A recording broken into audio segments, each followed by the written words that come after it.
एक समय की बात है। पृथ्वीगढ़ में राजा विक्रांत सिंह राज्य किया करते थे। वह बड़े ही बहादुर और दयालु राजा थे। भगवान ने उन्हें सब कुछ दिया था, किंतु उनके घर संतान नहीं थी। एक बार वे अपने बगीचे में बैठे रानी से बात कर रहे थे। कितना अच्छा होता अगर भगवान मुझे संतान देते और मैं उसे बहुत प्रेम करता। हाँ महाराज, मैं भी माँ बनना चाहती हूँ। क्यों ना हम कोई बच्चा गोद ले ले। अगर किसी और के बच्चे को ही पालना है तो मनुष्य का ही क्यों। तभी एक बिल्ली का छोटा सा बच्चा उनके सामने आ गया और उसे देखकर उन्होंने उसे अपनी गोद में उठा लिया और उसे प्यार करने लगे। मैंने तुम्हारी ही बात मान ली महारानी। आज से यही मेरी औलाद है, मेरी बच्ची, इस राज्य की राजकुमारी। महाराज सोच ले, आप इसके साथ वो न्याय नहीं कर पाएंगी जो इंसान की बेटी के साथ करते।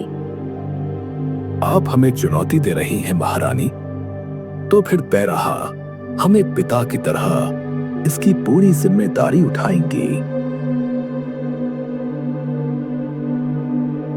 इसके बाद राजा ने इस बिल्ली के बच्चे को अपने बच्चों की तरह पाल पोस कर बड़ा किया। वो उसके साथ अपना पूरा वक्त बिताते। राजा विक्रांत सिंह और रानी ने उस नन्ही बिल्ली को अपनी बेटी मान लिया और उसका नाम रखा राजलक्ष्मी।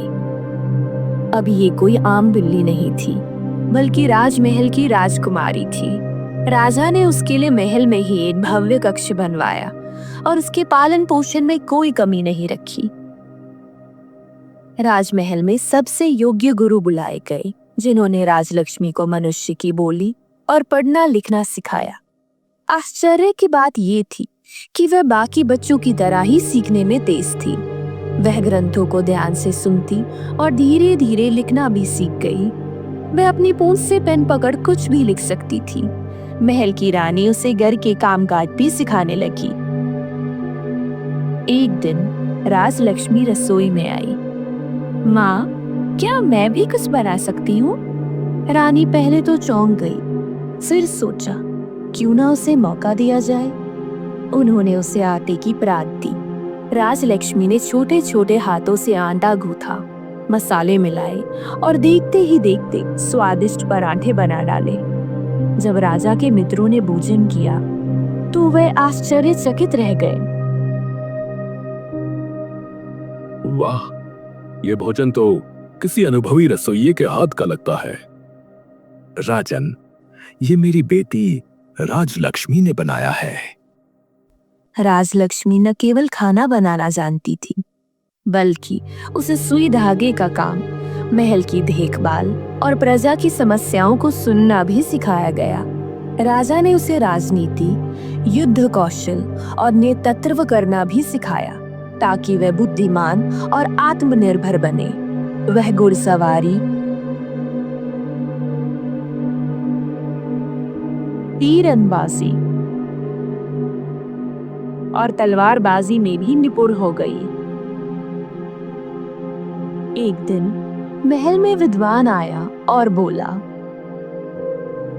महाराज, आपकी बेटी को किसी ने नहीं देखा, फिर हमें कैसे पता चलेगा कि वो कितनी विद्वान है और कितने विशेष गुण रखती हैं?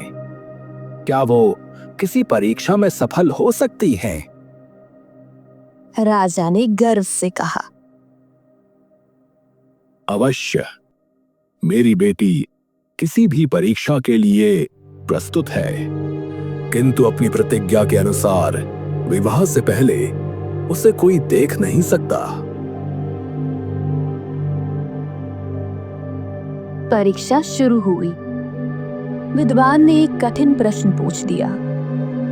अगर एक राजा के पास 2 राज्य हों, एक छोटा लेकिन शांतिपूर्ण और दूसरा बड़ा लेकिन विद्रोह से भरा हुआ, तो राजा को कौन सा राज्य चुनना चाहिए? राजा को बड़ा राज्य चुनकर वहां शांति स्थापित करनी चाहिए, क्योंकि एक सच्चे राजा का कर्तव्य है कि वह प्रजा को सुरक्षित और सुखी रखे। महाराज, आपकी पुत्री सिर्फ रूप से नहीं बल्कि बुद्धि से भी सच्ची राजकुमारी है।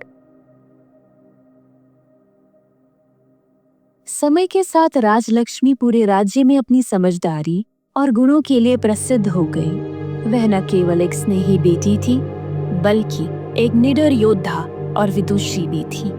लेकिन अब तक किसी ने भी उसे नहीं देखा था। धीरे धीरे बिल्ली राजकुमारी बड़ी हो गई। महाराज, हमने कहा था ना, आप सारी जिम्मेदारी पूरी नहीं कर सकेंगे। अब राजकुमारी युवा हो गई है, भला इनका विवाह कैसे होगा? रानी की बात सुन राजा के मन में भी एक पिता की भांति अपनी पुत्री के विवाह की इच्छा जाग गई। किंतु मुश्किल की बात यह थी कि भला बिल्ली से विवाह कौन करेगा? राजा ने सोचा, अपनी पुत्री के लिए मैं सबसे अच्छा वर ढूंढ कर लाऊंगा।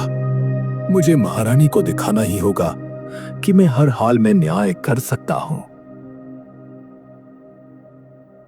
राजा दिन रात सोचने लगे और एक दिन राजा ने उपाय ढूंढा और राज के चित्रकार को बुलाकर कहा, शाही चित्रकार, यही तुम्हारी परीक्षा का समय है। एक ऐसी रूपसी का चित्र बनाओ जिसे जो देखे मोहित हो जाए। अवश्य महाराज, ऐसा ही होगा। आप पुरस्कार तैयार रखें। चित्र तैयार होने के बाद राजा ने वह चित्र आसपास के सभी राज्यों में भिजवा दिया और शीघ्र ही नाहरगढ़ के राजकुमार ने राजा की बेटी के लिए विवाह का प्रस्ताव भेज दिया। राजा ने बिना देर करे इस प्रस्ताव को स्वीकार कर लिया, पर एक शर्त रखी। विवाह से पहले न मेरी पुत्री से कोई बात कर सकता है और न देख सकता है। यहां तक कि पुत्री का विवाह भी राजकुमार के चित्र से होगा। वो उनसे तभी मिल सकेंगे जब वो अनुमति देंगी। रानी ने राजा को समझाया ये ठीक नहीं, पर राजा ने उन्हें चुप करा दिया।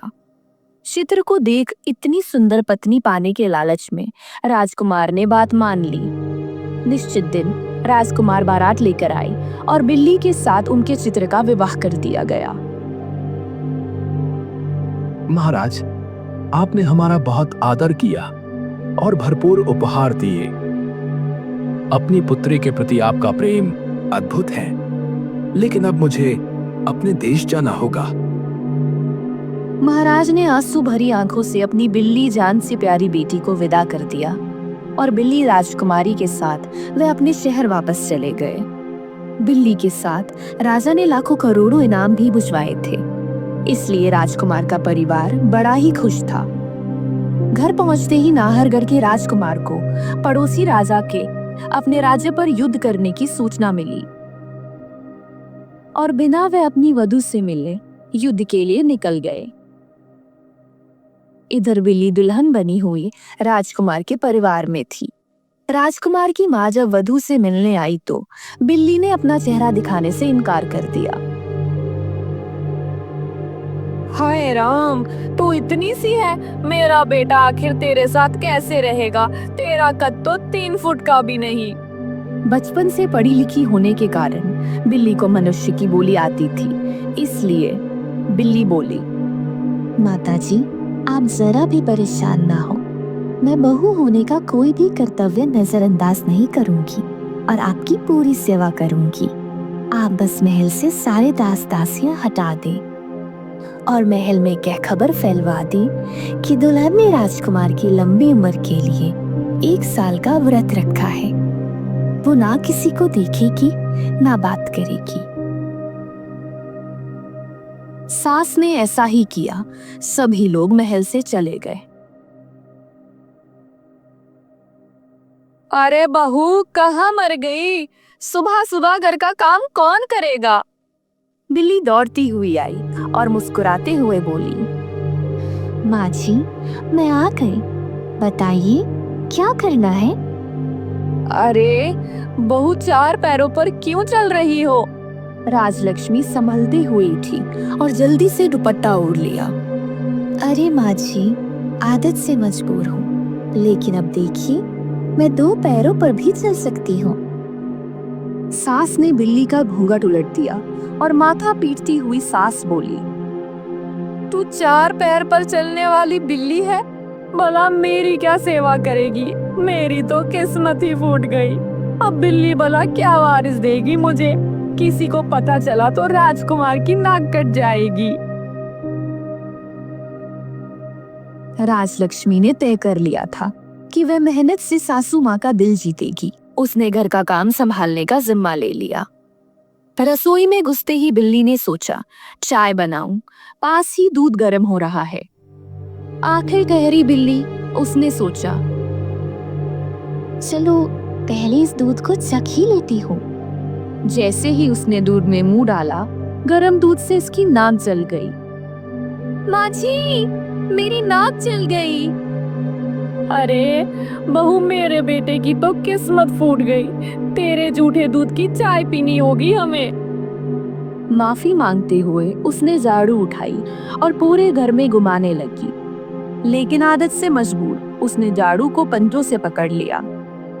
अरे बहू, ये क्या कर रही है? माँ जी, मैं अपने साल में सफाई कर रही हूँ। सासू माँ सर पकड़कर बोली, ये सफाई है या बिल्ली का खेल? अब देख, मेरे दिल में जगह बनानी है तो थोड़ा अलग करके दिखा। तभी राजलक्ष्मी को घर में एक बड़ा मोटा चूहा दिखा, जो शाही रसोई से अनाज चुरा लेता था। दासियां उससे परेशान रहती थी। एक दिन रात को चूहा आया तो राजलक्ष्मी ने उसे झपट कर पकड़ लिया। अबे चूहे, मेरे घर में चोरी!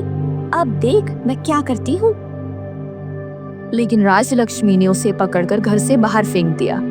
सुबह होते ही सासू माँ खुशी से बोली, अरे बहू, तुमने तो मेरा दिल जीत लिया। मैं सालों से इस चूहे से परेशान थी।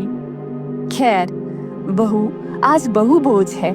आज पूरे घर के लिए खाना तू ही बनाएगी। राजलक्ष्मी ने मेहनत की और गरम गरम पूरियां, आलू का साग और हलवा बनाया। जब सबने खाया तो मजा आ गया। वाह, हमारी बहू तो बहुत ही निपुण है।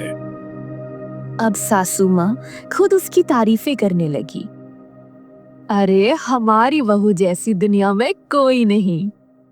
राजलक्ष्मी मुस्कुरा उठी, लेकिन सासू माँ के दिल में पूरी तरह जगह बनाने के लिए उसे अभी और मेहनत करनी थी।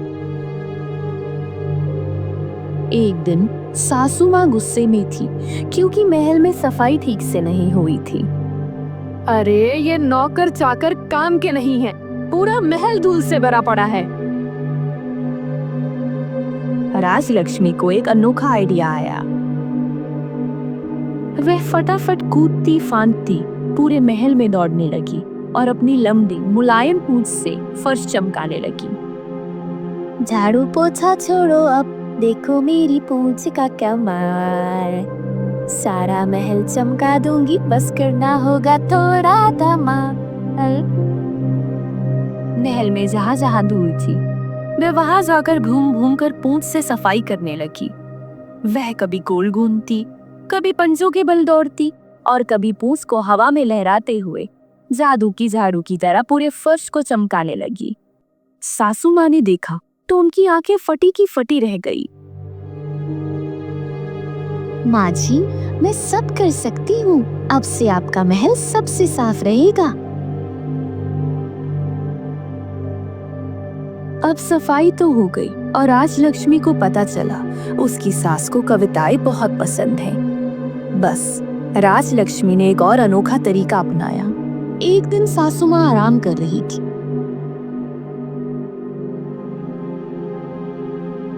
तभी राजलक्ष्मी उनके पास गई और गाने के अंदाज में एक मजेदार कविता सुनाने लगी। सासू माँ कितनी प्यारी हो, गुस्से में लाल मगर दिल से नरम हमारी हो। खाने में बना दे जो हलवा पूरी, आपकी तारीफ में बहू लिखेगी गजब की कहानी पूरी। सासू माँ पहले तो गुस्से में नाक चढ़ाकर बोली, ये क्या नाटक कर रही हो बहू? लेकिन फिर जब उन्होंने देखा तो उनकी हंसी छूट गई। बिल्ली बहू की खास बात, करती काम झटपट दिन रात, पूछ से करती महल सफाई, फिर भी सासू माँ की फटकार पाई। अब तो सासू माँ ने हंसते हंसते बहू को गले लगा लिया। अरे पगली, तू तो सच में मेरी सबसे प्यारी बहू है। बिल्ली घर का पूरा काम करने लगी, जैसे वह घर की सफाई करती, पोछा लगाती और खाना बनाती, यहाँ तक कि रात में अपनी सास के पैर भी दबाया करती। बिल्ली की सास उससे बहुत खुश थी, लेकिन उसे लगता था कि जब राजकुमार वापस आएगा और अपनी पत्नी से मिलेगा, तब क्या होगा। बेटी, घर की तो सारी जिम्मेदारी तूने संभाल ली, पर राजकुमार के आने के बाद क्या होगा? माँ जी, आप परेशान ना हो, जो मेरे भाग्य में होगा वह स्वीकार कर लूंगी। एक दिन बिल्ली अपनी पूंछ में झाड़ू बांधकर मंदिर की सफाई कर रही थी तो दूसरी बिल्ली ने उसको इतनी मेहनत करते देखकर पूछा, बिल्ली, तुम दूसरे घर जाकर दूध पीने के बदले इस घर में इतना काम क्यों कर रही हो? राजा के घर रहते रहते मुझे रिश्तों का ज्ञान हो गया। अब मैं शरीर से बिल्ली जरूर हूँ, लेकिन दिल से मैं एक लड़की हूँ और अब मेरा विवाह हो चुका है। मैं अपनी ससुराल वालों की सेवा करना चाहती हूँ और अपने पति की लंबी उम्र चाहती हूँ। अपने घर की खुशी के लिए मैं रात दिन काम करके मेहनत करती हूँ। शायद किसी दिन भगवान मुझे बिल्ली से लड़की बना दे। अरे पगली, भला ऐसा कभी हुआ है? तू कुछ भी कर, पर राजकुमार आते ही तुझे घर से निकाल देंगे। बेहतर है मेरे साथ चल। बिल्ली ने कोई जवाब नहीं दिया और मन लगा के सास ससुर की सेवा करती रही। उसकी सास बिल्ली की चिंता में आए दिन बीमार रहने लगी।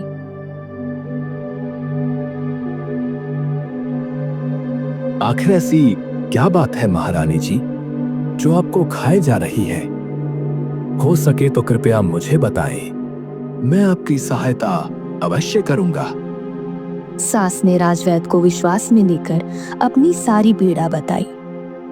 इसका उपाय तो है, पर क्या ये बिल्ली इतना कठिन उपाय कर पाएगी? सास ने बहू को बुलवाया और बोली, आप सीधे उपाय बहू को बता दे, आगे इसका भाग्य। देखो बेटी, आज से 7 दिन बाद पूर्णिमा है और 8वें दिन राजकुमार आ जाएंगे। इन्हीं दिनों में तुम्हें आज से रोज रात को सुमेधु पर्वत पर जाकर वहां बने स्वर्ण जल वाले तालाब में 7 डुबकियां लगाते हुए अपनी इच्छा बोलनी होगी।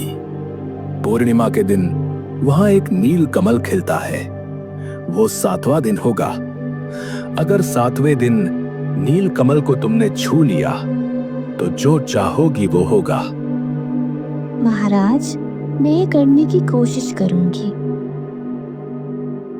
परंतु ये इतना आसान नहीं है, वहां केवल 2 पैर वाले ही जा सकते हैं। अगर तुमने चारों पैर रखे तो तुम राख बन जाओगी। मुझे मंजूर है। पिताजी की इज्जत और सासू माँ का सपना पूरा करने के लिए मैं ऐसा करूंगी।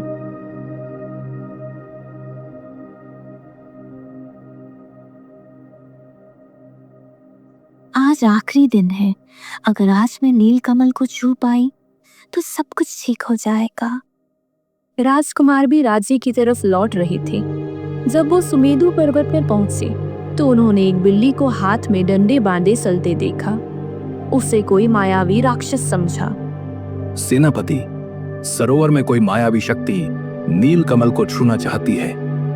अगर ऐसा हुआ तो वो अपनी इच्छा पूरी कर राज्य को नुकसान पहुंचा सकती है। यहीं रुको, मैं इसका अंत करके आता हूं।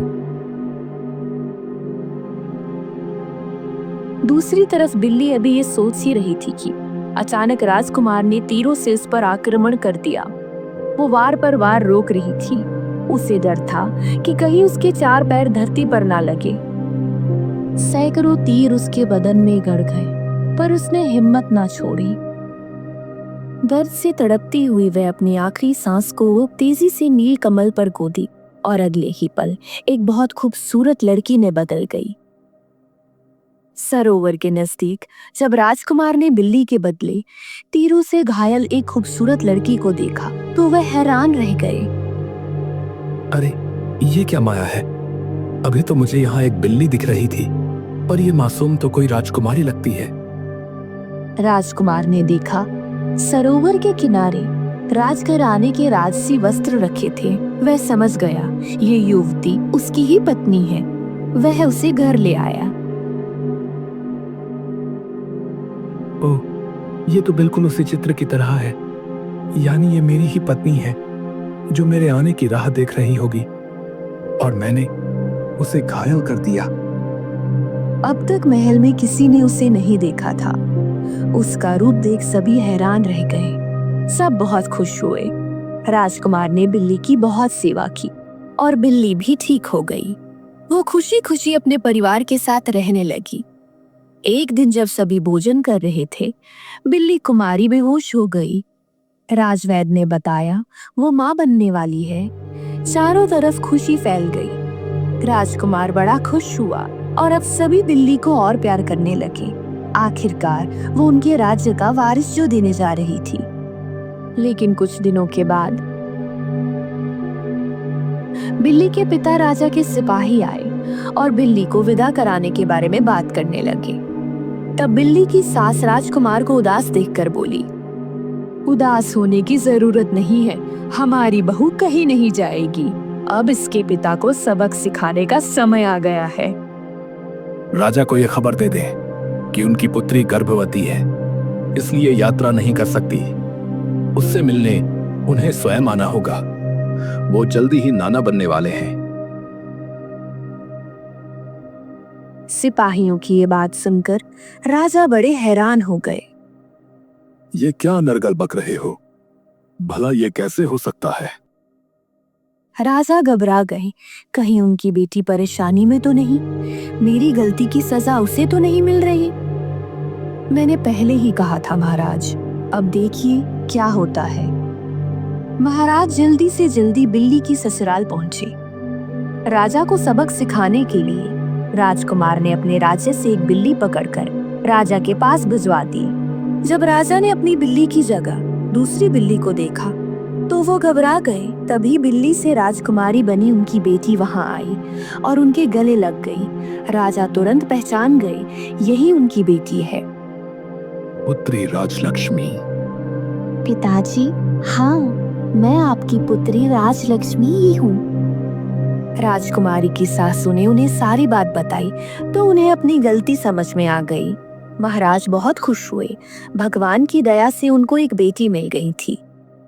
पुत्री, मुझे क्षमा कर देना, परंतु मेरी दृढ़ इच्छा शक्ति की जीत हुई। मेरी पुत्री का पुनर्जन्म हुआ। मैं धन्य हुआ पुत्री। उन्होंने राजकुमार से अपने कील के लिए माफी मांगी। राजकुमार ने उन्हें माफ कर दिया और सब लोग आराम से रहने लगे।